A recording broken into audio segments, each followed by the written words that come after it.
The sport of off-road racing is full of incredible stories, wild characters, legends, and even villains. We cover it all on offroadracer.com, but there's only so much we can put down in an article. Sometimes we have to dig a little deeper, and that means sitting down with some of our industry's most influential characters and hitting record. Welcome to the Off-Road Racer podcast, a Mad Media production, made exclusively for offroadracer.com. Each month, we'll go beyond the dirt into the homes, shops, and lives of the most interesting and game-changing icons of our sport. You'll hear about their history, success, failure, and everything in between as we pull back the curtain and reveal the stories of their lives. I'm your host, Matt Martelli, and this is the Off-Road Racer podcast.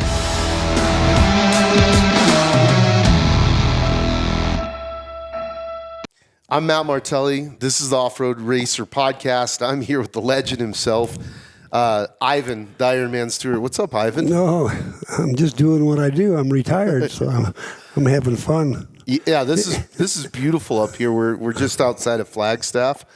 You know, perfect day. We got a little sprinkle on the way out here. We've only been up here 2 or 3 years, and we absolutely love it. You know, it's like living in in a park somewhere. We got 200 pine trees right around our property here. So, yeah, we love it. You know, it gets a little cold in the wintertime. Yeah. You got to get, we really get some big snow last year, but it's, I love it. We needed a change to get out of California and come over here and, have a good time. Yeah, California's gotten pretty stressful. Yeah, to say the least. And so you still have a home in Baja as well. You spend some time down there? We still have our house in below San Felipe, and we go down there when it's cooler. Right now, it's a little bit too hot to go down and spend much time down there. But yeah, that's part of our. We do quite a bit of traveling and go back and forth between this house and Mexico and just living the dream.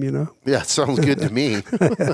Yeah, I really like this area. We, like I was saying earlier, we've been looking at doing a race up here, so I've been spending some time up here in Flagstaff, and there's some beautiful terrain. Yeah, we have our razor, and my wife and I take it out and explore the roads and the forestry roads through the backcountry, and it's a great time. Yeah, doing a race up here sounds good. Yeah. Let me know when you need some help with it. Yeah, I don't do anything very well, but I'll help you. Yeah, definitely. Well, at least wave a flag or something. Yeah, do something, yeah. No, that's awesome.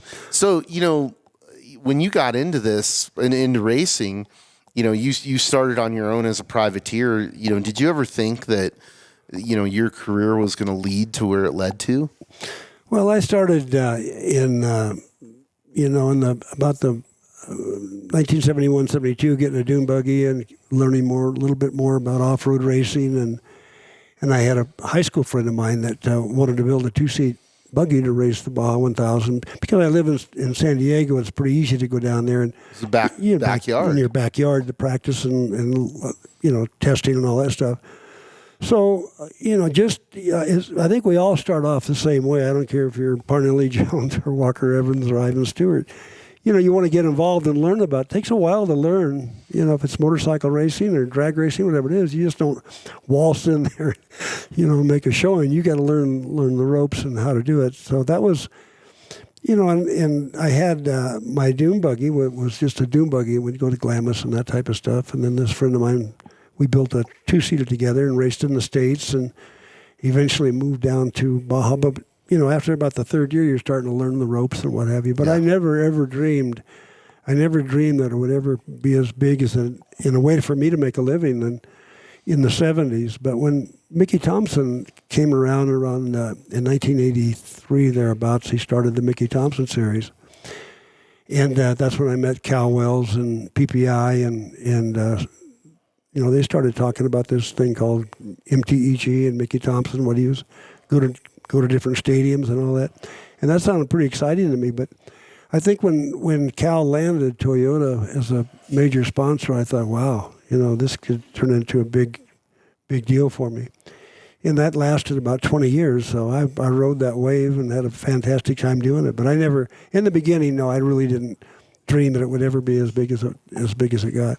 Yeah, it's interesting looking back at it now, and like we were talking about earlier, I was born in Michigan, and very tried and true GM. You know, my grandmother poured pistons for GM for 40 Really? years. Yeah. That's cool. And then pretty much the entire town in Kalamazoo was employed by them. And, you know, so it was, you know, looking at foreign cars was like taboo, right? Yeah, sure. And, you know, I have very clear memories of seeing wide world of sports coverage of you barreling through the desert. And, you know, and especially when you're in the misery of the beginning of the winter in Michigan and everything's gray and cold, and you flip that TV on and it's nice and warm and glowy, and there's Ivan barreling through the desert, and you're like, hey, I want to be there. That looks really cool, right? But it was interesting too, because at that time Toyota really didn't have a foothold in America, and especially in trucks. Like, we are a truck nation. That's right. And you know, at that point, it was, you know, really Ford, Dodge, Chevy, you know, and GMC, and you know, I remember like that was an important part of just American culture. It was like, you know, you had muscle cars if you could afford them, but you definitely had a truck. That's right. You know, and for them, for all that, you know, all this stuff to kind of come together and gel between, you know, Toyota, PPI, you know, and you also like getting the guy who could look the part and act the part and also win. I thought was just, I think it was, you know, everything came together. And then too, you know, we were talking earlier about Saatchi, you know, their agency just nailing it, you know, because they, you know, to this day, you know, the campaigns that they ran, you know, in support of you and of off-road racing, nobody's ever matched it. Well, part of the story I didn't tell you earlier is that when Cal first put a proposal in to Toyota to build 2 trucks for stadium racing in this series at Mickey Thompson, it was really good because the timing was perfect. Toyota really needed a platform, as well as the other imports, a platform to show the durability of their trucks. And they all planned on winning, you know. Nobody planned on losing and not being able to advertise. But I really... at the time, I was driving a Ford truck racing against Walker Evans and a big V8 horsepower and all that. And when Cal came to me and he said, "Hey, you want to drive a stadium Toyota?" I said, "No, not really." You know, I said, "Well, how big a motors they got?" He said, "Well, they got 4-cylinder motors, about 1800 cc, 4-cylinder motors." I said, "Cal, I'm driving a big fire-breathing Ford, 351 cubic inch la-di-da." But if you know Cal, he was really convincing to me. He said, "Well, Ivan, I'm telling you, horsepower to weight ratio, he did a little calculation, you're going to have more power in this Toyota truck, in which they turn 8,000 RPM. He's getting me wound up over this thing." Right. I said, "All right, I'll do it. I'll do it for a year." And that was probably the best decision I ever made in my life, But yeah, because it was perfect timing for the manufacturers to jump in. And Mickey Thompson knew that. Yeah. That they needed some place to show their wares. And we just allowed and proved the fact that Toyota built a pretty dang tough truck. Amazing. Durable. Amazing. I mean, when you look at like how, we were talking earlier about Overland Expo. Yes. And how the Tacoma and the 4Runner, that is the staple of that culture, right? It really is. And it going back in time, that would have been GM or Chevy or Ford or somebody. I mean, what they've done, what they've accomplished is pretty powerful. And I think a large part of that was the marketing that they did in that era. Yeah, there's no doubt. I mean, as you mentioned, Saucy is the world's biggest advertising agency for people that don't know. They're very big and powerful, and when we gave them an opportunity to do what they do. Yeah, we won, and then we won again, and then we won a desert race, and then we won 1,000. But they would run TV ads, billboards, that's right. Radio commercials. There was no part of media that you didn't know that Ivan won the 500 or Ivan won the 1,000 or Toyota, right? And, I was telling the story earlier, like I had heard this story through a couple of different people that Saatchi actually would, they would stick it to the other manufacturers by, taking out billboards across the street from their headquarters, right? I heard that, yeah. So it's pretty punk rock. They're definitely, one of the agencies that shaped American culture, and, the game, all the advertising. And then, the other thing that I thought was interesting too is that as the partners came on, like Yokohama back in the day, a lot of major. We have Coors. Yeah, that's right. A lot of different sponsors we had. As I said earlier, once you got Toyota, then everybody wants to ride that bandwagon. But what I was going to say too is that if I want to race, Mickey Thompson race or Desert Race or whatever it is, typically it's pretty hard. I mean, to get people out to the desert that really follow what off-road racing is all about. Sure. But Sashi and Toyota, TRD, ran all these ads and told everybody, make sure, that they knew that we had won. And I rode right along with it on Ivan Stewart, and the Toyota team and all, and it just kept going year after year after year. That's what I was saying is the momentum with the other brands that created, because pretty soon it was like, I remember walking into the 7-Eleven, there's an Ivan Stewart cutout selling beer. And then, you go to the Toyota store and there's an Ivan cutout selling, that. And then the arcade game. Yeah, you're playing the arcade game. I mean, it was really powerful, Yeah, it was a great time. And like I said earlier, I never ever dreamed that it would ever come to that big of. We even had a Toyota commercial on the Super Bowl at one time. Yeah. I mean, that was a heavy. That's as big as it gets, right? That's as big as it gets, It's hard to beat. Yeah, that's crazy. Working with you worked with so many incredible people. I mean, that's obviously part of the success of the program. Tommy Morris, Cal Wells. I don't. The president TRD. The Toyota people at Saatchi, and then all the other brands as well. It's really cool.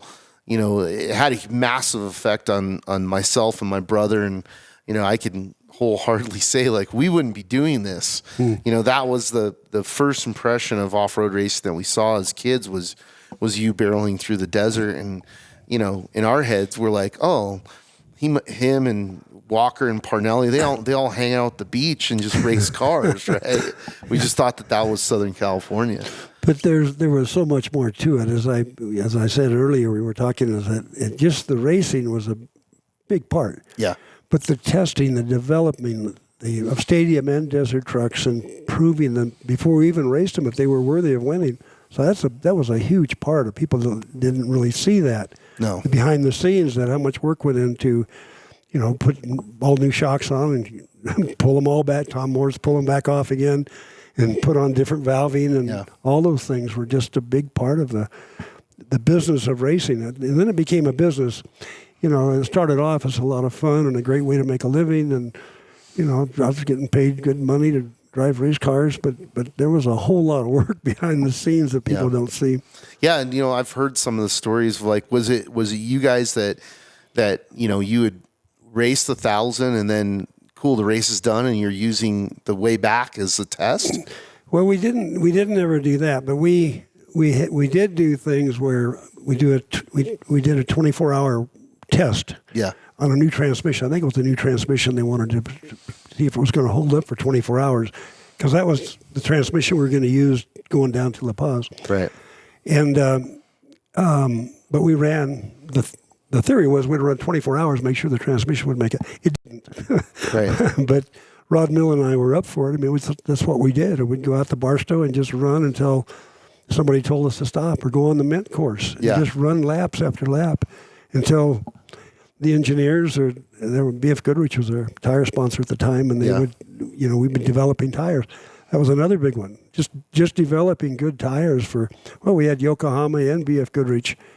I think that was the only two we ever had with Toyota. But yeah, you have to develop those tires, and that was all part of the plan. You're going to be a part of the team. That's what you do. It's really funny too, because now the tires are so good, right? And I love talking about the back history of the technology development. It didn't just fall out of the sky that way. Yeah, that was hundreds of hours of testing and ruining tires, and then going, okay, we got to reinforce this and let's try this, and they still do it. Sure. It was funny because I was talking to some of the engineers from BF Goodrich, and they're like, okay, this one section of the Mint course, we want to use that for testing. And I'm like, okay, yeah, we can do that, right? I go, but there's this area over in Barstow I think you should take a look at. And they're like, no, this is what we want and everything. I'm okay, all right, let's do that, right? And then, last year we had the first California 300, and the Grabowskis won the race, and their tire was like it barely made the race, right? Down on the cords. Yeah, and the engineer looked at me and goes, well, "Yeah, I think we need to test here." And I'm like, "Dude, I told you." Like, but it is amazing, like the amount of years of effort that everybody put in, to tire development, to now, shock development. I mean, now we're running electronic shocks, which is just bonkers to think about. Like, your shock is adjusting for you during the race, right? Well, that's what racing's all about. Is you learn how to go faster from your competition because they're doing something. And if they're beating you, it's not always because the driver's better, but they've got a better setup than you do, better shocks or tires or wheels or whatever it is. That was always the selling point for a lot of the manufacturers as well as the product manufacturers. The fact if it can beat the Baja, or if it can beat the Mint 400, it can win with these races. It's going to surely take your family to the beach and back. Yeah. So that was, and again, that's why I say to be a part of that and have the recognition of helping off-road grow. I'm really proud of that. To be, just in the friends that I've made and the guys I've got to race with and are still, the guys are getting up into their 70s and 80s that are still pretty darn good at what their craft was. Yeah, Rossler's still beating the kids. Yeah, oh yeah, Larry, he's tough as they come, boy. In a truck that's a piece of junk. Yeah. You know what I mean? Like, that's funny. I was talking to him the other day, and I'm like, I think his team is going to upgrade their truck. Yeah. And I'm interested to see, what he does there, right? Well, yeah, but I'll tell you what, he'll be competitive. Yeah. I wouldn't bet against him. So Mitch, why is this bike so drippy? It's our 23 race bike. We can start up front, work our way to the back. Bones can tell you about the suspension. The rear shock is one of the most critical parts of the bike. Pegs with the titanium mounts. Kashima coating here. Anti-gravity lightweight battery. Young's Modulus. Horse and a half. Works Chassis Lab. More tie than a space shuttle. Really? I might need that repeated. This thing slaps. Slaps. Oh, you should have told me that earlier.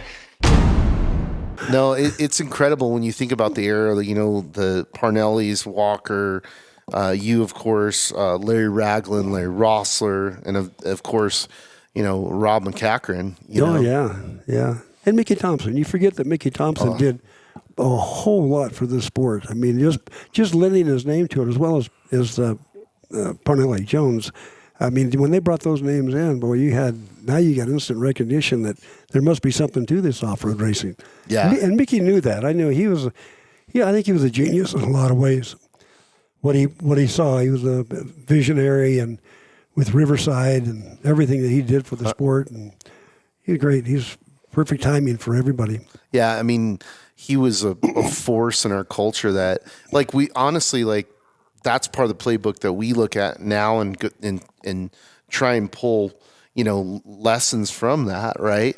Sure. And what he did for our culture was, currently unmatched, And it's funny because I was hanging out with Glenn Harris the other day, and he pulls out a photo of you guys racing in Japan. I didn't go to that one. I know about it. Yeah. I think Did Mickey have something to do with that? Yeah, he put on a race downtown Tokyo. I missed it for somehow I missed that one. Yeah.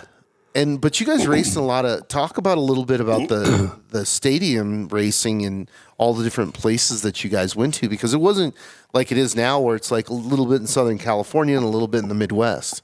Yeah, no, we went, if I could even, Houston, Texas, and we went to Salt Lake City, up to the Seattle, the Kingdome. A lot of those stadiums are gone now, are torn down, but Pontiac, Michigan, and then to Las Vegas, and I can't really remember all of them. But 1 week would be here, and then 2 weeks later would be in Detroit or wherever they had a stadium. And to watch Mickey and the things that he would do. I remember one time we were racing in Houston, and the dirt that because he had to save the dirt from the year before, Right. to bring it into the stadium, but it had rained like crazy. And Mickey had this idea that we'll just take calcium chloride and put it in the dirt, and it'll dry up the mud. We can build a racetrack. Yeah. And it didn't work. He brought a helicopter inside the Houston Astrodome and just ran it. Didn't fly it, but ran it to try and dry out the dirt. But it took all this white calcium chloride, and every seat in that 60,000 or 80,000 seat stadium was full of this white dirt that he had to blow off. The I forget calcium how chloride. Yeah, but I mean one story after you get into Mickey Thompson stories. I mean, I remember one time when we were at the Kingdome up in Seattle, and he had put a bunch of dirt up against this concrete wall, and didn't realize the bleachers on the other side were starting to cave in because he had so much weight up there. You as a promoter, I mean, all these things, you got to make mistakes like that. I'm sure you've made mistakes like that before. Oh, it's like, 100%. oh man, I really screwed up in this. But anyway, there's all these stories of what he would do, but Mickey was fantastic because he would say he was going to do something. He's going to go to the L.A. Coliseum. That was a huge one I forgot to mention. Yeah. And he's going to put a race on in the L.A. Coliseum. And if you can imagine, you if anybody would understand, if you got all these business people together that's in charge of the L.A. Coliseum and tell them, we're going to bring in 37 million pounds of yards of dirt. Yeah. And we're going to race up the stairs and go Jump through the turnstiles. and then come back. And then we're going to leap into the bottom. You think this guy's nuts. Yeah, but he did it. Yeah. I mean, you can talk about it. Mickey was fantastic, and he'd make it happen. Yeah, he. And that's just one or two things that he's done. I mean, he went on. Well, I there's so many things about him that I honestly appreciate. And one of them is his showmanship. Yep.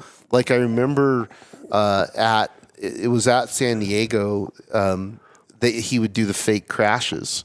I don't remember that. So he built in one of the tunnels he built basically a wood false wall, and then would basically drive out and crash through it as if he crashed, and everybody would stand up and is he alive, is he whatever, right? And that would spool everybody up, and he just was really smart at engaging crowds and.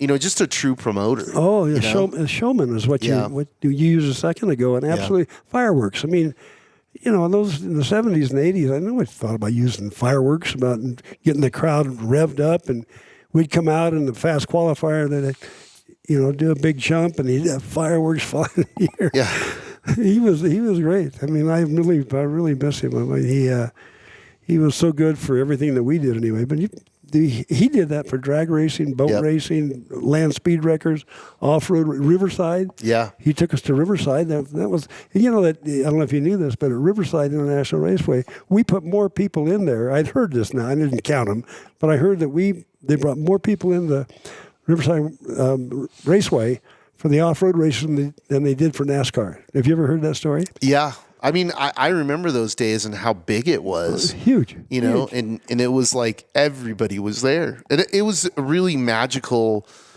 place to grow up as a kid because, you had the stands and, you cruise around on your pit bike. And what they call it way in the back, they had the mud. They had a name for it. Oh, yeah, like the animal house. Something like that. Yeah. Something crazy. Yeah, and, the adults were drinking and having a good time and barbecuing and... it was just, that was America. You know what I mean? Like, it was really free and fun.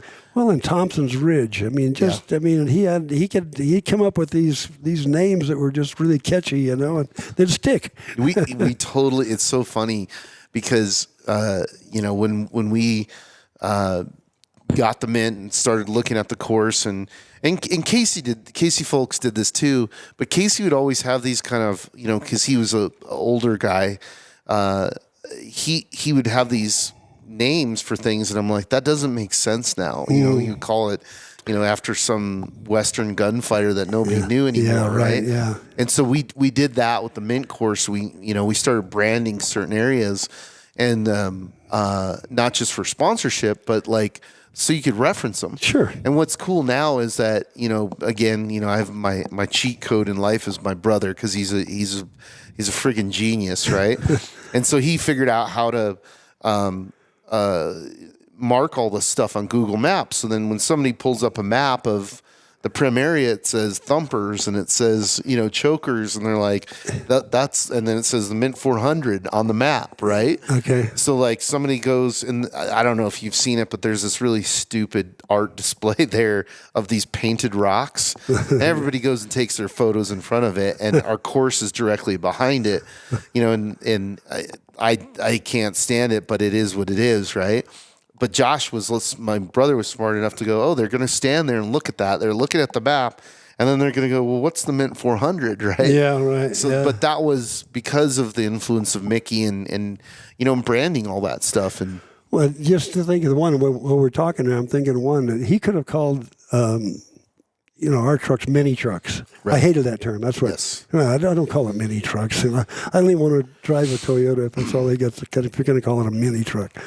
He called them Grand National Sport Trucks. yeah, Super 1600s. yeah. I mean, it wasn't just 1600s. It was supers. It's the same car. It's just branded. Yeah, that's branded. Yeah. And it sticks. And, and guys want to drive a super, not just a 1600. I mean, only it's got 1600 cc. They don't even know what the 1600 stood for. But it's so true. Yeah, I just told this to some of the guys from Chevy, or I'm sorry, from Dodge.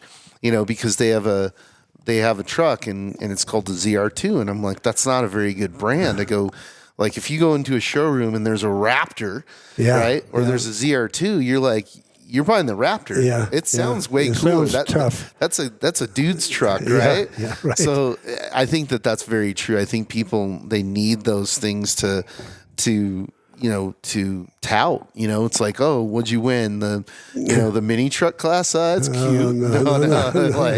No, I won the super. I want to drive a maxi truck, not a mini truck. Exactly. No, I won the Grand National. Yeah. When I drove, I go back to this too, as far as the engines go, because when I first started, that's the biggest motor that I knew. They had an 1800 cc that we had in the stadium truck, and then when they had the desert truck, it was still the same. I think it was RG something, I forget. But then we got a V6. Yeah, that was. Then we were still winning races, and Saucy and Saucy really capitalized that the Toyota V6 was beating the V8s. Yeah. So as soon as we won any kind of desert race, they were going to get on that one. Well, and it was funny because I remember like going to races and everything sounded similar, right? You had vehicles that were VW and Porsche powered, right? That's right. And that had the high whining, right? That's right. And then you had the V8s, and they had a gruntier sound. But then I really remember the sound of the Toyota, as well as Raglan's. It was the Vortec truck, right? Was like wound up. They turned more RPM. Yeah, and so it was funny because you would sit there. And you might have been going the same speed as everybody else, but you sounded faster. Sounded better. Oh yeah. You know what I mean? It's like, here comes the V8, right? And then here comes Ivan. It's just it's no faster. It just sounded great. Better, yeah. And later on, learning about engines and everything, and we actually used that when we did the Gymkhana films with Ken Block, because it was a Subaru that was turboed, and that was part of the what we were after, is like we wanted to get that sound, sure. To make it sound violent.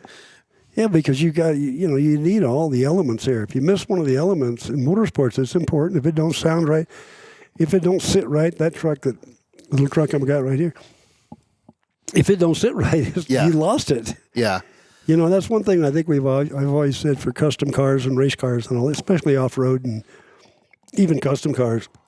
If they don't sit right, you get somebody I have nothing against the people in the Midwest, but they're kind of out of it all happens out here. Do you agree? Yeah, I 100%. Automotive anyway. But they'll spend a lot of money and time on a truck or a car. It sits wrong. Yeah. You lost it. It's an interesting paradigm because I was talking to not Cadella, it was one of the old G's. Brian Cadella, you talking about? Yeah, it wasn't Cadella. It was It'll Come to Me. He's a Jeep guy, and I didn't think about it. Like I know the Southern California, we're trendsetters and everything, right? And part of it Yeah, is clothing, shoes, pretty much. Surfing, I'm not sure music. New York or the people in the Midwest agree with that, but it's pretty well known, I think. I mean, I'm a Midwest kid, and I could see how the trends start in California, they get translated, and sometimes they come back, and it's like, oh, well, now we're emulating something out of the Midwest or the South or whatever, and then we regurgitate it. But no, what God explained to me was, and I knew like hot rod culture was born here as well. Sure. And so I know that hot rod culture, was part of what spawned off-road culture. Those two things were very connected. But the thing I didn't realize is like the other component that really affected our style and our technology here was the aerospace industry. Sure. It's like you had a lot of geniuses who would go home at night and go, I know how to make this faster. I know how to make it better. I know metallurgy and I know all this kind of stuff. So you had this osmosis of knowledge that came into motorsports and in particular into off-road. And some guys too working at defense contractors, and that knowledge as well. So it's pretty interesting, Yeah, it really is. As you were talking, I was just thinking about, you mentioned engineers earlier, and we had a guy by the name of Ted Mangles. Did you ever meet Ted Mangles? He was a genius. I know who he was, yeah. He was helped design and helped build our trucks and stuff, and he loved Mexico. Yeah. In fact, him and Bruce Myers, who built the Myers-Manx, won the first Baja 1000. That's right. And he would come off the wall with some really weird stuff. It's like, oh boy. In the beginning, I would think, oh, I hope that works, and it did. Yeah. But he was a boat engineer, and he was a true engineer that was just sharp. He didn't. If you talked to him, you'd never dream that he had that kind of talent. Yeah. But we would build some really cool stuff that really worked off-road racing anyway. Yeah, I think that's one really cool thing about this culture, and is you get these people in this culture that are like, I don't even know how, they're beyond engineers, right? Yeah. And most of them aren't schooled, right? And it's and some of them are, but you have all these guys and this technology that they build. And even now we were talking earlier about Neil Mason and his brother building 4-wheel drive trucks and moving this tech forward, building transmissions and doing all this stuff. And it's one of my favorite things about it. It's like, all right, who's going to bring what to the race, and is it going to work, and and so on, and that was really one of the things too that was very remarkable about Toyota is like, you guys dominated at a time that the evolution was going away from small buggies and then eventually moving into the bigger vehicles that we have today. Sure. Racing against your dad is something that 90% of the racers in the world will never get. I've accomplished everything I wanted to do, and now he's just like taking the reins. I want to be remembered for being a huge part of short course, not just racing, keeping it alive, helping it grow. If it comes down to the last weekend and I'm in it, the boys better watch out. But it was all, as you mentioned that, as we talk about the technology and stuff, it comes to mind that one thing that Ted and the engineers and Cal put together was, in a stadium race, and nobody caught on to this for a long time, but in the stadium race, you had a lot of corners that were just 180. Yeah, hairpins. Hairpins. And then you had a sweeper and then 280s and two different lines, whatever it was. But a lot of times because we had a spool in the rear and they'd push. Right. So these guys come up with this, what they called the toe brake. Did you ever see that? Yeah. You know what it was? You could push the brake on it. It would lock the rear wheels up, so it would slide around, and then you release it, and then you could go ahead and accelerate. Yes. But things like that, they developed. It was like, oh, the other guys aren't going to catch on to that one. I know. Right. They did eventually. I think they caught somebody, paid somebody to figure out what we were doing. Yeah. But that was, all those things were, every time we went testing, there was something new that we were going to try that, I love doing that. It was great. I mean, obviously, your reputation is Baja, right? Yeah, Did you have a favorite race? 500. Yeah. I won it 17 times. Yeah. The Baja 1000 only 3 times. So that was, and it was right around my birthday. Yeah. So the Baja 500 was, I always thought that it was on my birthday, like I say, and I deserved to win this thing because that's what I want for my present. Right. And it was just about the right amount of miles. Sure. And 1,000 miles is a long ways. I mean, it takes a long time to pre-run, and then you got to come back up the peninsula. It's a marathon. Yeah. You know? And the 500 is, I agree with you. I think the 500 is more of a sprint. Yep. And sprint. You can't go. You can't run it like a trophy dash, but you can go quicker than you can in the 1,000 and get to the end. Right. But yeah, that was the Baja 500 is my favorite, and then probably Riverside for short course racing was more elbow room. And I never did like tearing the trucks up, in the stadium because you had to. I mean, you had to drive it like you're in a barroom fight, And that's what it looked like, though. From a spectator standpoint, it was spectacular. Oh, it was great. You I remember if I started on the second or third row, and you had Roger Mears up here, and then Steve Millen, Rod Millen, whoever, all these guys, Jimmy Johnson, and whoever it is. I mean, they're all around you, right? In front of you, behind you, wherever you start. And I always thought to myself, every time I ever started one of those races, I'll guarantee you something's going to happen, and I got one of the best seats in the house. Sure. I was right there in the middle of it. That was great timing. Great times. In the Mickey Thompson, the stadium era, you said Riverside was your favorite track. Was there other stuff like, traveling to different countries or states or whatever that you remember that you're like?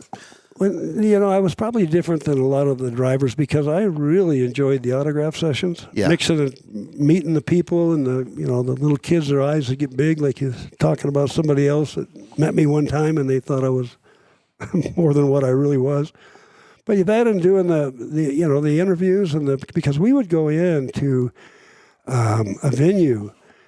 And Toyota always had PR gals that would take us to radio stations, television stations, newspaper stations, whatever. And I enjoyed doing that. A lot of the guys didn't. Right. They didn't want to do that. They'd rather, I don't know, I'd rather be out driving the race car testing or something. Sure.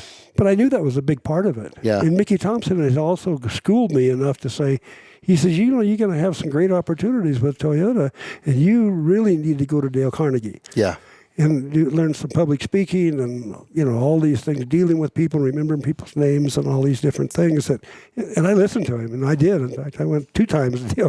I'm kind of thick, so I had to go twice. Well, I think that's an important note for kids today, too, of like, Dale Carnegie, like it's a school that helps groom you to deal with publicity. That's right. Exactly. And I think what's interesting now, I think that's more needed now than ever because of social media. Yeah, I right? wouldn't doubt it. You're probably right. It's like you're always being viewed, right? Yeah, and you're supposed to be always on, right? Yeah, that's a good point. Yeah. I even smoked when I first started. I was trying, it was horrible because I'm trying to do autograph session and hide my cigarette, Yeah.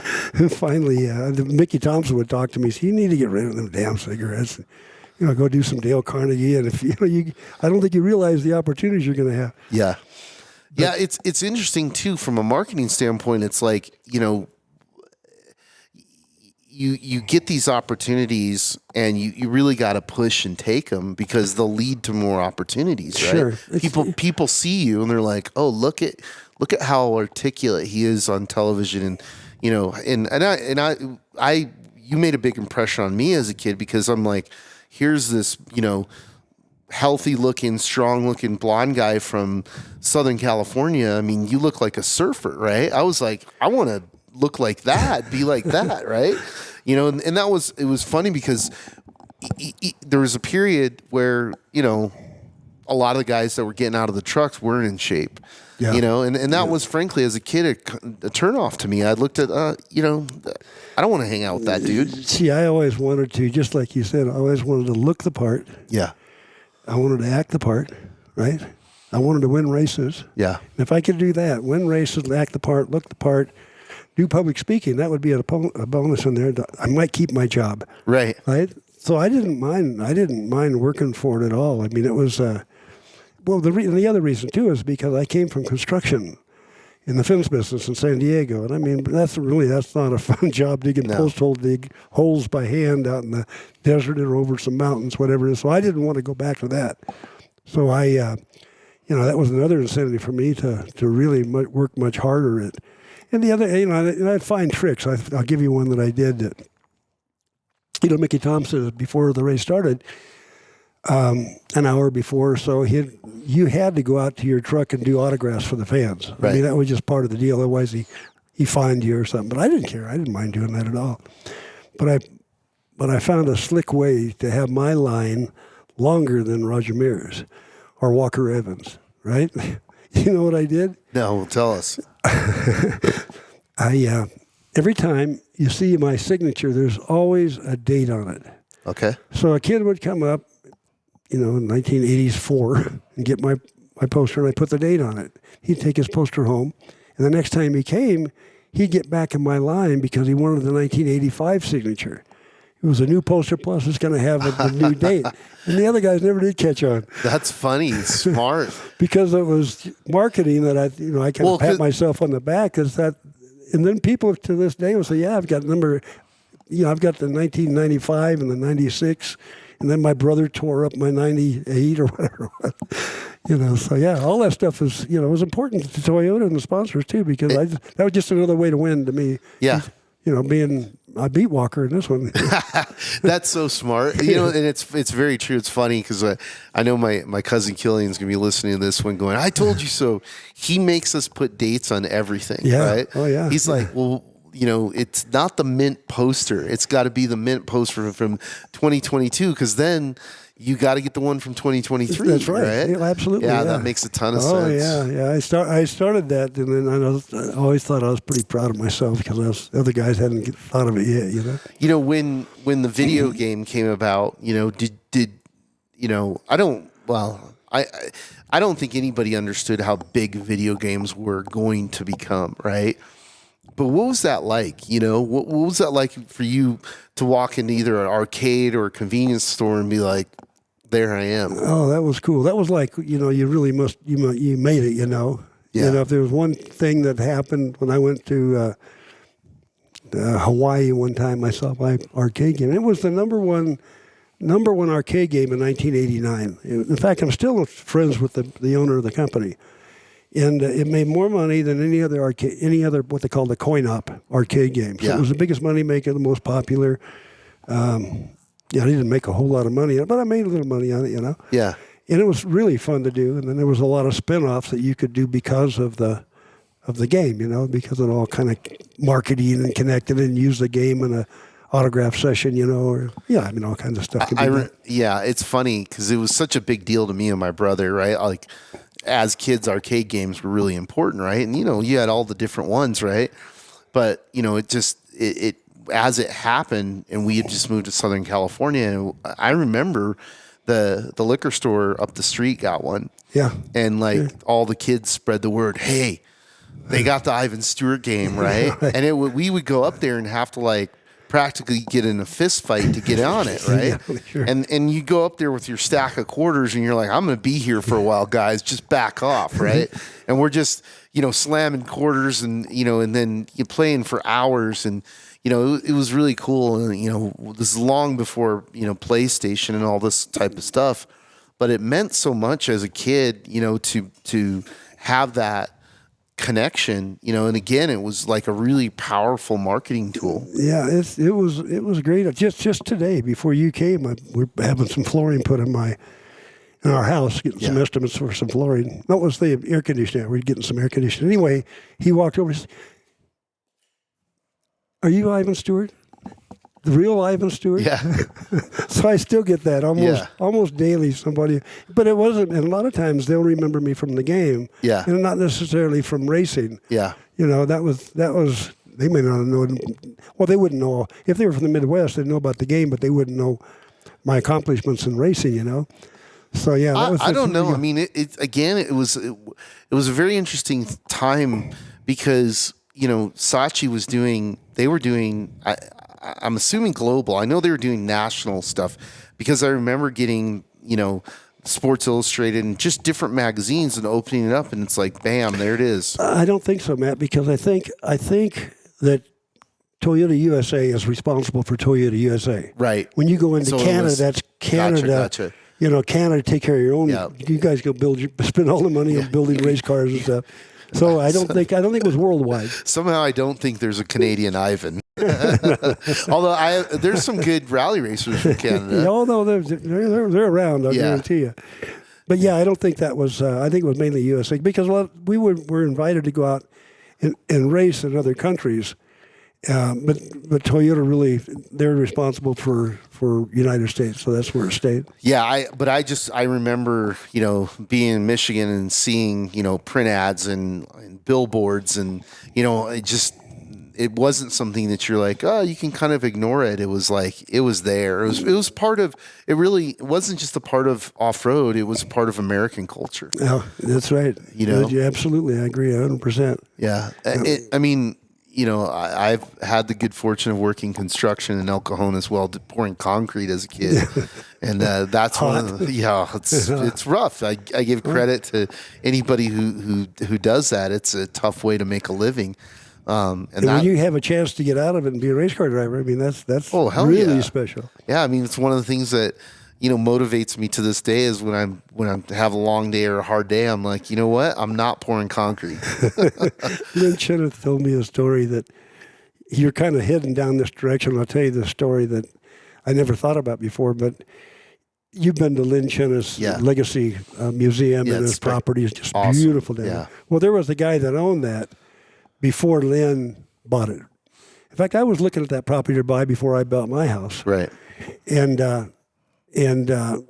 this guy was, I guess he was going down there and he was smoking grass all the time and selling grass and a little bit of weed here and a little bit of weed there. And he was a little bit into off-road racing too, this guy. And I asked Lynn, I said, well, who is this guy? I mean, what did he want? What was he trying to get? What did he want out of this? He said, what he really wanted? He wanted to be you. And that really kind of screwed my head up a little bit. Really? Yeah, you wanted to be a race car driver? You wanted to stand like you, look like you, be you. Yeah. Yeah. I feel kind of a little guilty or a little. Well, you shouldn't. I mean, you were a positive role model for, the other racers, kids. I mean, it was, again, it's like, it's interesting to put it in perspective in this day and age, right? Because you have all these influencers, right? Yeah. And they're predominantly doing their own thing on social media. They don't have, a team behind them, and they don't have in many ways, they don't have what I would think is proper guidance to, have a positive effect and have longevity, like set goals and all those things. Yeah. I see kids are missing now that they're, yeah, they don't have that burning desire. I call it a burning desire. If you wanted to be a race car driver, and that's all you say, well, what do you want to do as a profession? I don't want to be a race car driver. Yeah. Well, if you have a burning desire, it's even better. Yeah. I want to be a racer, but I have a burning, I'm going to get there one way or another. I'm going to make the sacrifice. He's going to beat this other guy that just wants to be a race car driver. Yeah. That's like I want to be a professional football player. How are you going to get there? And it's interesting because, now you can look at what you did and people can go, cool, I want to be like Ivan, right? Here's this path. It's been done. Yep. It's a thing, right? But when before you did it, I'm trying to think if there was, there were racers, right? And really in off-road at that time, the guys who were kind of the biggest names had crossed over, like Parnelli, right? Yeah, sure. And then, Walker came from off-road, and was a part of the same era, and really one of the characters in building you as well, because you had to have somebody, compete against you. There had to be a bad guy, right? Yeah, sure. So, it's interesting now to see, kids develop and, with this idea of like, okay, I want to achieve this. And two, now, as of recently, we've had a lot of factory, movement, and there's quite a few of them that are looking at like, okay, we see the value, we're going to come back in, and they're trying to figure out, how they come back in. And I've had lots of conversations, and I'm like, we need to find your Ivan, right? Yeah. That's literally the idea of like, Yeah. you know, start a relationship with somebody, you know, with the idea that this is going to be for 20 years, right? Not, Yeah. hey, we'll do it for a year and Yeah, see you how it can't do it- goes, right? Can't do it that way. Because Yeah. the investment, both sides, is massive, right? Do you see kids out there? I'm kind of out of it because haven't driven for 20 years now. So it's, Yeah. do you see kids out there that have the burning desire, Oh, yeah. passionate about off-road racing, Yeah. and side-by-sides, whatever it is? Yeah, now more than ever, it's really exciting. Because of the side-by-side? Yeah. So a couple of things. One is youth racing, right? So it started first with trophy carts, right? Yeah. And now it's starting with, Razor 170s, right? And so we have 6-year-olds, No kidding, right? really? That start and we That are desert racing? Yep. Wow. And so now we have the first wave of them have hit their 20s, right? So the RJ Andersons, the Mitch Guthrie Juniors, and on. And a really funny story was, and I probably told this too many times, but I'm at Dakar at the end of a stage, and I'm sitting there with like Cyril Dupre and all the heavies who've won Dakar, right? Yeah. And Mitch Guthrie Jr. is coming through, and he's hauling the mail, because he's 23 right now, I think, but he's been driving since he was 6, right? So he's good, Yeah. right? Oh, I bet. I mean, he has just beautiful line selection, and he can wheel a car. Yeah. And Cyril's like, I do not understand how these kids are so fast, and I'm like, you guys, we got hundreds of these kids coming, right? Yeah. So yeah, I do see a lot of kids with potential. I think the challenge now is that we've got to make the bridge after UTVs, right? So like they're coming up the ladder, they're racing, the smaller UTVs, they get in the bigger UTVs, and then the gap right now between UTVs and like trophy truck spec is really big financially, and also from a mechanical side, it's like you're driving a really easy to drive 4-wheel vehicle, and then you go to a 2-wheel vehicle. It's not fun. Oh, it could be different. You know what I deal. mean? Yeah. So, we're working on filling that gap and, building that next rung so that we can take advantage of all the talent that we have. But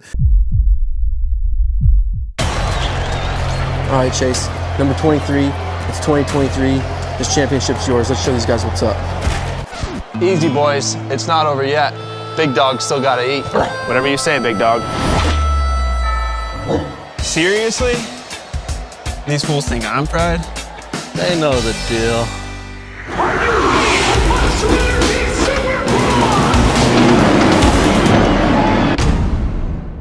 no, I have.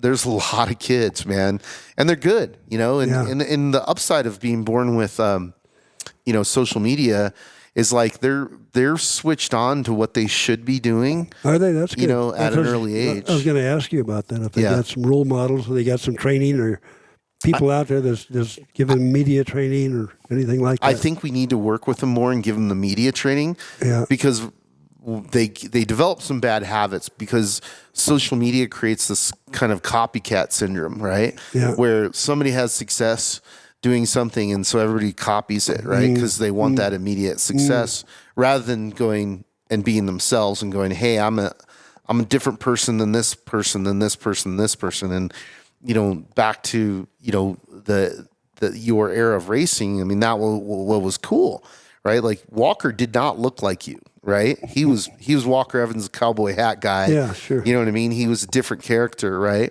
Sure. And then, other guys, Butch Arciero did not look like you, Parnelli had a different, like there were different characters, right? Sure. So you could kind of go like, I relate to this guy, right? And that's the guy I'm going to cheer for. And emulate this person. That's what, and you were talking earlier about the brand wars too, of like, hey, I'm a Chevy guy, who's driving the Chevy, or I'm a Toyota guy, who's driving the Toyota, and that was a big part of it too. Sure, it was.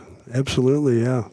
Always a lot to learn, though. I mean, you're in a position where you've got a lot of opportunities ahead of you that you picked up and learned from Sal Fish and the Casey folks and whoever it is, where you can capitalize on the things the good things they did, Yeah. and just take that to the next step.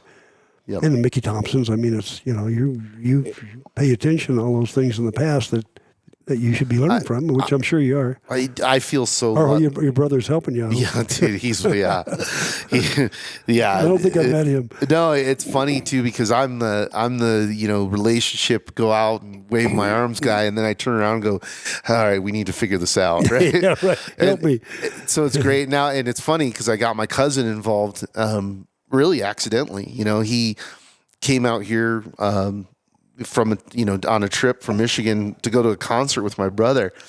And stayed a little too long. Oh, really? And so, I handed him a camera and some stuff, and we went and put him to work. I put him to work, but then kind of funny, because of the proximity of it, is we're out shooting some stuff with BJ Baldwin, and I look at him and I go, "Hey, get in the truck," and he's like, "What?" And I'm like, "Get in the truck. You're gonna ride next," and he's like, "Oh, okay," and gets in there, and he's pretty tall.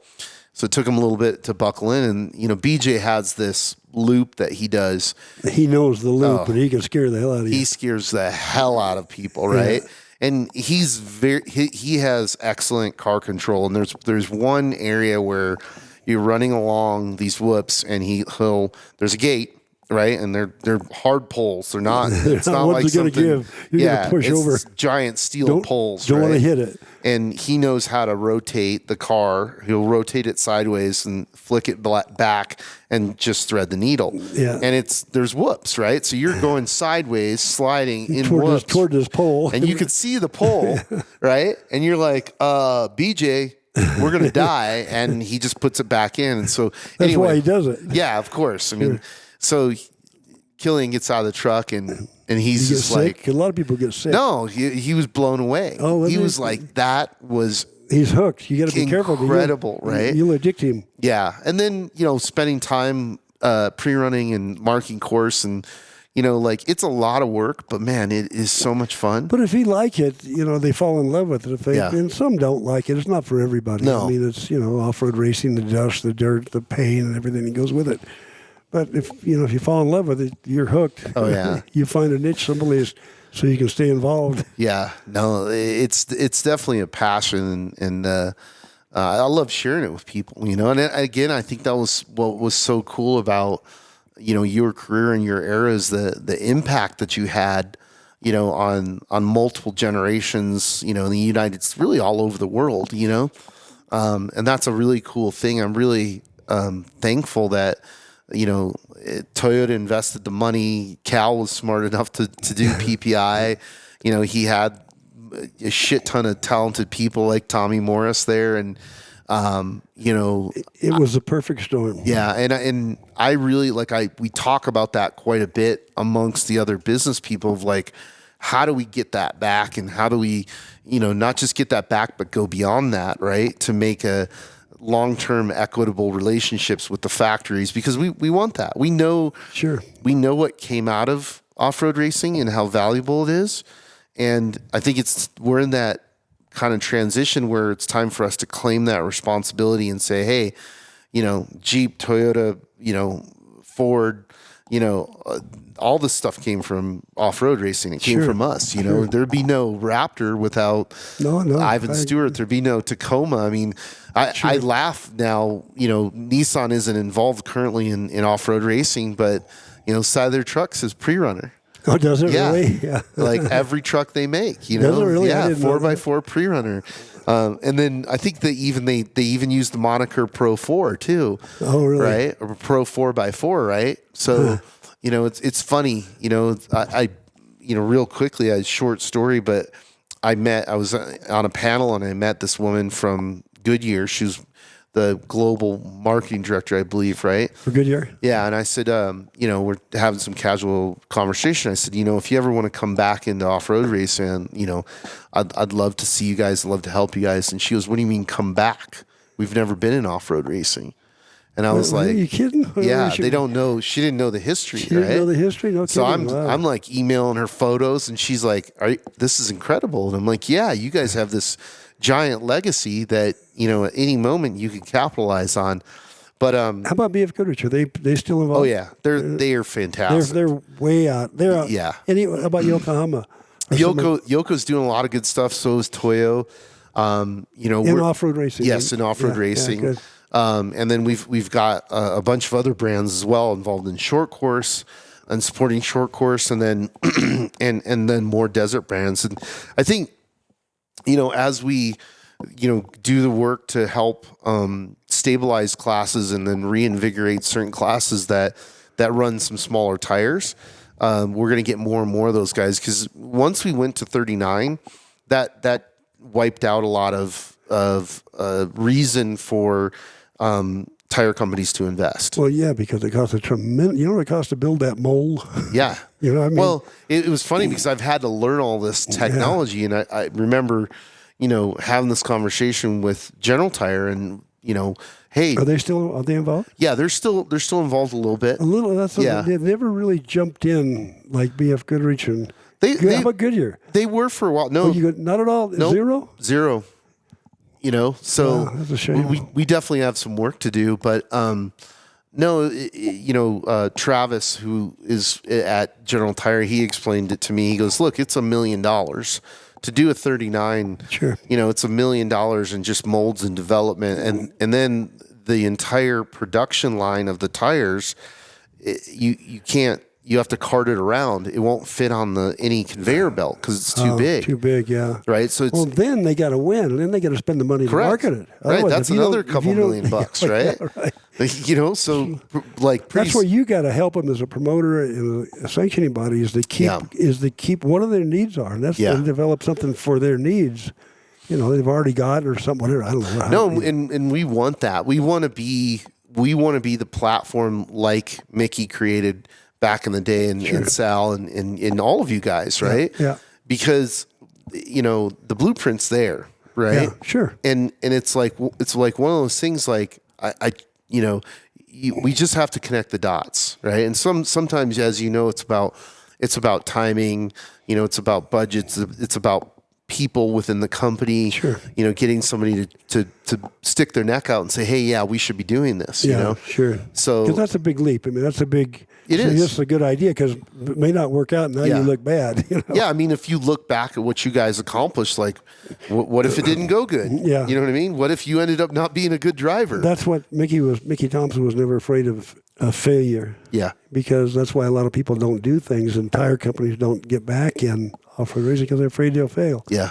It's kind of a shame, But. Well, that's one thing I like to talk about, the failure, because I think that that makes the success, whether it's winning a vehicle or creating a product that does work, right?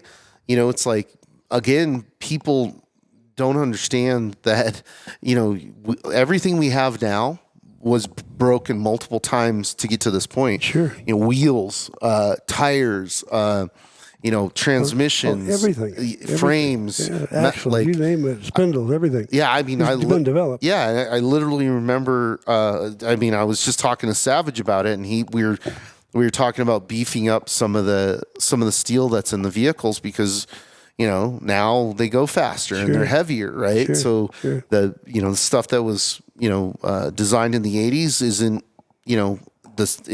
strong enough to do 160 miles an hour in a trophy truck, right? Yeah, I didn't know they were going that fast, but they definitely are, and so the evolution continues. But we want to, we want companies to come in and have success and create products and sell products to consumers, and we want consumers to really be a part of this lifestyle because it's a fantastic lifestyle. Oh, I agree. Are there any magazines anymore? Or are they all online magazines? No, they're covering off. Yeah, they're all online. Not newspaper. I mean, not magazine. Not print. Right? No. Dirt Sports was the last one. Well, the Method guys bought Dusty Times, and so they publish that like once or twice a year. But it's more of a coffee table book, right? Oh, okay. Yeah, it's really. I'd seen that before. Yeah, it's really cool. Yeah, but it's not like the old days of like 400,000 copies are going out all over the country. But it's really funny though. I think print is going to make a little bit of a comeback. I don't think it'll turn into what it was, but now people are kind of yearning for that tactile thing that they keep, right?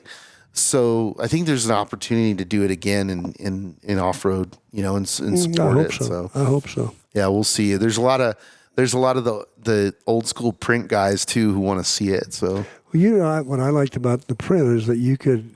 I don't know about the internet that much, but on print, I mean, in my day, I mean, you couldn't wait for the first of the month to come around because at the 7-Eleven they're going to have, and if I want a racer or whoever did, I'm going to have a picture in there, or maybe the cover. 100%. So I mean, it was something you really look forward to. Yeah, I mean, that's a lot of guys were that way at the time. Yeah, I remember like just getting the magazines and and just being like poring over them for hours, right? Yeah. And reading every article. Yeah, reading every article and then going back and like, did it really say that? Yeah. And then also sharing them, Sure. Passing them on to other people to kind of give them the stoke and go like, here you go. I've saved a lot of my stuff. Yeah. Boxes of things that are, it's fun to my grandkids and, like to look through it. Well, I think that's important. It was one thing, I worked at a skateboard magazine when I was younger. I remember you telling me. Yeah. And so I came from the magazine side. What I realized a while ago is that there's like 2 to 3 decades of information that was in print that didn't make it to digital. It's a lot of those companies either went out of business or that content got lost or, it might be somewhere in somebody's garage. So whenever we find stuff, we're like, let's scan it. Let's put it on the internet. That's why nice what Lynn's got down there. He's got so much stuff that's been given to. I got a bunch of stuff I got to take it down to and give it to him too. I went down to Lynn's to his place and did a podcast with him. It was really fun. And did you? But looking at the stuff, I was like, I immediately called our photographer and I'm like, hey, we got to come down here and we got to like properly shoot all these cars because what's really cool about his collection is it's his chronological history of car building. Yeah. And it really tells the story of the evolution of the technology, sure.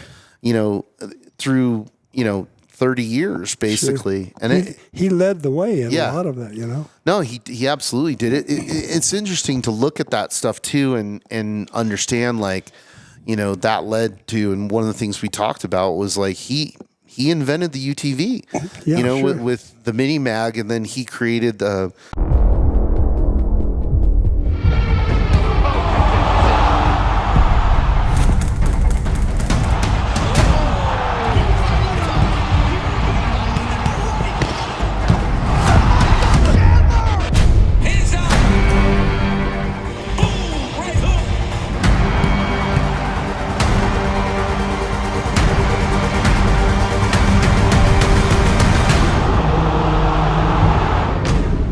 That Yamaha, did you see the Yamaha that he built with like one of the first UTVs? Yeah. And so like, being a guy who's like, we really push the UTV thing, it's, recognizing, where that came from. It didn't just fall out of the sky boom, there it is, right? It came from, all the predecessors. See, now somebody at Yamaha during that, probably that was done in the early 80s, maybe something like that, whatever it was. They hired Lynn to produce this prototype. Took a chance. Yeah. Right. I mean, No, it was a Honda Odyssey, right? No, I thought it was a Yamaha. Yeah, actually, I think you may be right. I think it was the first one he did. It was a Yamaha, but for all or I know or Lynn knows or anybody knows that somebody from Polaris will say, hey, they got something here. Yamaha didn't take off with it, but Polaris may have. Yeah. And maybe that could have been where it came from. Yeah. Somebody, let's build a bunch of these things and we'll have parts for them and everything they've done is fantastic. Isn't it cool though? Like you can go to a dealership now and buy put it on your credit card. Yeah. Like basically a race car. It has spare parts. Yeah. Oh, yeah. Fast. Yeah. Really fast. Yeah. And then Robbie's got his coming. Have you driven his yet? I haven't. I really want to. I mean, I looked at the design of it, and obviously Robbie is an amazing car builder. So I think he he solved a lot of the different issues that UTVs have, but I think it's gnarly. Like I hope he does well. He just made a bunch of money, so he's got plenty of money to work with now. That's good. Yeah, that's good. We want to see him succeed, because he's the type of guy who will, he'll push stuff. He won't go, okay, cool, we made this car, that's it. It's like, I guarantee you, he's already got 4 more cars. Oh yeah, he's in his head. Yeah, he's he came from the Mickey Thompson era too, Riverside, and my kids when they were only he was only this tall, and my kids playing in the dirt with the little roller cars, the little toy cars. And, great fun time. Yeah, fun time. Yeah, it's interesting, and to see him go from being a racer to now a UTV manufacturer. That's a big. That's a big bite. He's done a lot, boy. I mean, he's got a lot on his resume. And definitely. I'd like to see him race more, right? Yeah. Like that was one thing where I understand the push-pull of life and business and so on, but man, some of the coolest things, I've ever seen in racing have been with him behind the wheel. Yeah. Yeah. He's... We'd have him go to Riverside and try and double jump. Robbie, you can double? I said, I'll do it. I'll go out and practice, and I can double. You're sending the kid. Yeah, send the kid. Yeah. His back's fearless. Yeah, he was a young back. He'll be fine. So in your career, did you have a guy that was like your nemesis that you were like, I got to beat this guy? Walker. Yeah. Probably Walker. Walker would be the number one because I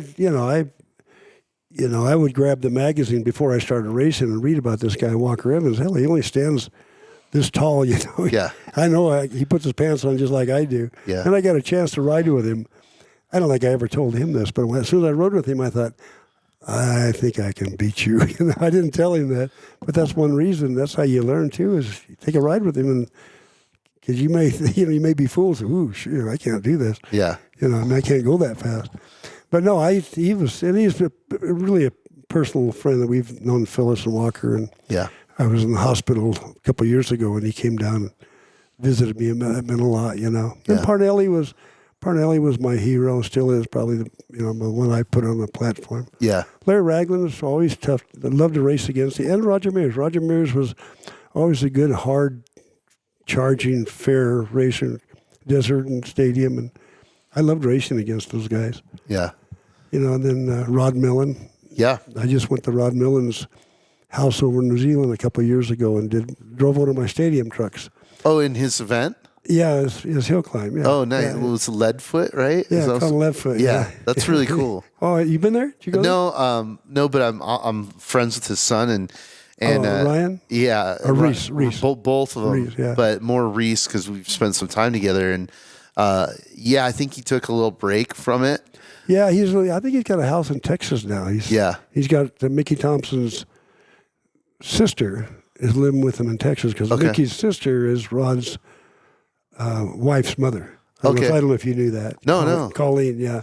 Nice. Yeah, they're I think they're in Texas, but talking to Reese, it's not like the bureaucracy of trying to do a race at your house even. Yeah. Is probably getting it's cool because his event is like more of a festival than it is more of a festival. Like a serious race. It's not a serious race, no, because a lot of the cars aren't compatible. I mean, you can't you got 1200cc car and 30-inch. But you get everything at that festival from like an off-road vehicle to drifters to vintage cars, right? It was a fantastic event. Probably one of the best that I've ever been to, if not the best. Probably most fun. Yeah, I went with BF Goodrich Michelin a few years ago to the Goodwood Festival. Did you go to that? Yeah, that's a big deal too. It was a blast. Yeah, that's really big, isn't it? I mean, that's been going on for years and years. I just was like, oh yeah, it'll be cool. Like I didn't realize how bitchin' it was. I mean, you had everything there. You had supercars, you had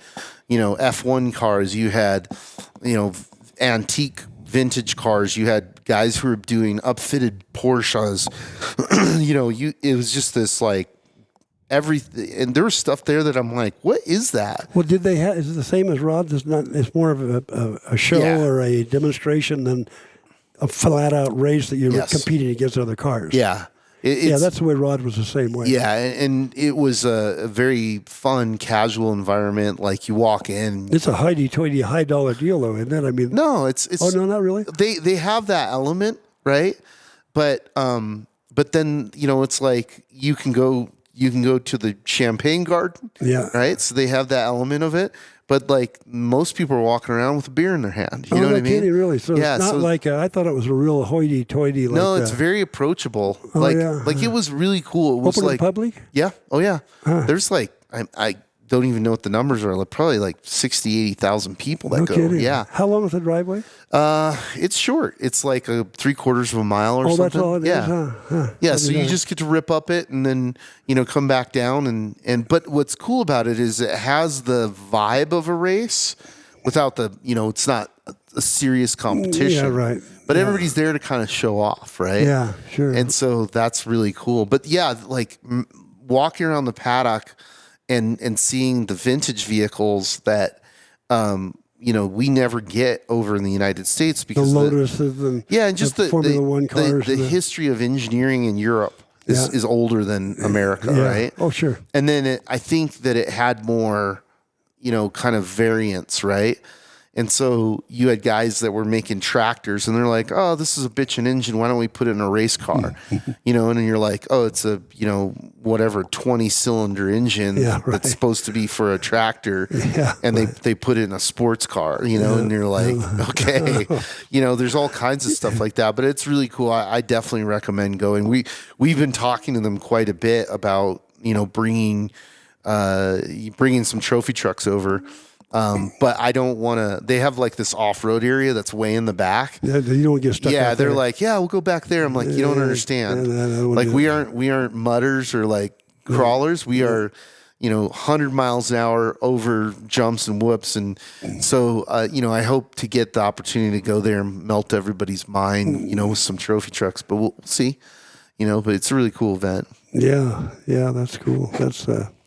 How about the other one I want to go to? I'd like to go to that one, and then the Isle of Man. Have you ever heard about that one? Oh, I've heard the Isle of Man. Yeah, if you haven't heard about it and you're into motorsports, something's wrong with you. Yeah, right. Or especially motorcycles. Yeah, yeah. Just that's an incredible event. I mean, even it's funny. I was talking to Johnny Campbell about this. He's doing a bike course for the California 300, and the 80s. In particular, the bike guys were really important, right? And then now that's kind of waned, and they're like, they're kind of treated like, like poorly now, right? And we're trying to change that because obviously, if you're on a bike, you're risking your body, right? Sure. It's gnarlier than being in a vehicle, right? Sure.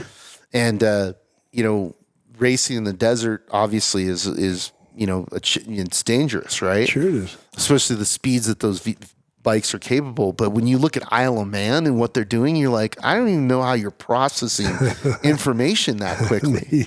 There's that one hump. Yeah, well, I mean, there's so many times they come right next to a rock wall. Yeah, that's what I'm talking. There's that one famous corner, like it's basically it's a jump that they're turning the bike sideways. They're in the air and they got to land and turn and not hit the brick wall at like 100 and something. Yeah, it's pretty punk rock. Not for me. Yeah, I'll go watch. I'll go watch. But yeah, no, that's cool. I mean, was there anything that you did when you were in your kind of heyday of your career where you were like, okay, this is it, I've made it? No, I don't know that I can actually say of one thing that I can think of right at this moment that just being recognized. It's all. I don't think it came to one moment. It was just a slow progression of more and more people recognized who I was. Sure. And more demand of my time was beginning to happen more and more, which was fine. But one maybe when I got inducted into the Motorsports Hall of Fame of America. Yeah. That was just 2 years ago. Yeah. Yeah, I don't know how to get much higher than that. I mean, you don't. that's in the United States to be recognized as one of the very best, and it's only Walker and I think Parnelli's in there too. Yeah. Parnelli for more IndyCar and stuff, but it's just Walker and I. Right. That's pretty cool to be all the people that's come into off-road racing and gone through off-road racing, and I think that would probably be the, culmination of a nice career. Yeah. No, and I'm really glad that in the off-road Hall of Fame. And I'm not of course, that's a big part of it too. Of course it is, but to be recognized as an icon in the world of motorsports, in the world of motorsports, yeah. That's one of my trucks are still back there on display, so that's really cool. Did you guys have? I was asking Tommy about this, and he said that he didn't know. But did you guys have nicknames for the trucks? Names? Oh, they all did, but I never knew what they were. They all had 0052 or whatever it was. Yeah. And to me, they were just, the V6 truck, the V8, and the four-cylinder truck. And this is the desert truck. This is the state. But I mean, I didn't have to. That wasn't part of my. Yeah. You want me to win races and do all the stuff that I do. I don't know. I think it irritated them sometimes. Yeah. Oh, sure. I'm sure. They all had. They weren't names. They were all numbers. Yeah. 001 and 002 and 003 and. So there's a point where you started driving solo. What was the impetus for that? Well, the first time that I drove solo without a co-driver in a single-seater, doing Volkswagen powered, it was because the reason I wanted to do it solo was because Valvoline put up the Ironman trophy and $500 to anybody that could drive the Baja 500 or Baja 1000 solo. It had to be in a single-seat car. You couldn't take a two-seat car or a truck or something, because you could switch, right? If you were in a single-seat car, you couldn't switch. And anyway, so I wanted that. I wanted the recognition of driving solo and that trophy. And then I won 3 of those trophies before anybody else had won one. And I wanted the $500. Why would I want to split it up? You drive in half and I drive half. Now I get $250. You get $500 at the time was a lot of money, right? To me, So yeah, that was. And then later on, is when Toyota came around and we started desert racing. It was more the logistics and the packaging of the race car. Yeah, it was easier to have one guy in it, especially when we went to the single seater. Yeah, the center seat. In the liability. So it was, so all the radiators usually were in the back and they had to go all the way to the front, and all that geometry and stuff you needed room to put it. So that was where that all went. And I wanted to drive solo because, because I was in construction and I was physically fit and pretty good shape. Yeah. And then during that period, Cal was sending me to I was going to a weight training every, twice, 2-3 times a week. Right. Shit, I was strong. I mean, I didn't need a co-driver. I didn't need somebody else to drive. Yeah. So that would all kind of came together, It's interesting too because that vehicle in particular, it's a light vehicle. It was very nimble. The V8 powered or V6, the V8, the single seat. Yeah. Both of them were single seat, yeah. But it's horsepower to weight, right? Like, so if you're adding another 200 pounds in the car, that's 200 pounds of weight you don't need, right? And if you had a 200-pound driver, then you got the seats, the battery, the seat belts, the radio, all these things. Probably a wider car. So that could be thousands of pounds, right? Yeah. You get, then you just lose all that room that guy's sitting there. You didn't need him anyway. Yeah. The only time I really wanted a co-driver is when you have a flat tire, because those tires were getting really heavy, and they're probably really heavy now. They're ridiculous. You need 2 guys to pick them up and put them on. But yeah, that was, and I didn't mind. That was perfect for me. You wouldn't want to go out there, and I thought about it before, and didn't never dwell on it. But if you were in Mexico at night, 3 o'clock in the morning, and went off a cliff and got hurt down there somewhere, you had nobody to help you. Sure. But that was my incentive to not don't do that. Exactly. Stay on the road. Yeah, I know the story about Jimmy Johnson crashing, and that's part of the reason why he hadn't been back, right? Yeah. He claims he was beating me at that race, but he spent the night in the desert. Yeah.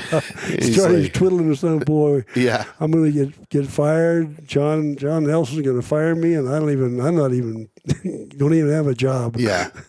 Well, it worked out for him So Yeah. that's cool. Well, I'm going to take my wife to. If you got everything you need, I do. Thank you very much yeah, for your time. Oh yeah, good. It's an honor. Yeah, sure, it's great. We can do it again sometime. Awesome. One of these days, I want you to do a round table. We'll get Walker and I would whoever we can love- get. We get everybody. We've talked about this for a long time. I would love to do that. to do that, and then give everybody a couple, 3 shots of tequila, and you get the good stories coming out. I'm in. That would be great. Thank you very much All for your right. time, All sir. right, Matt.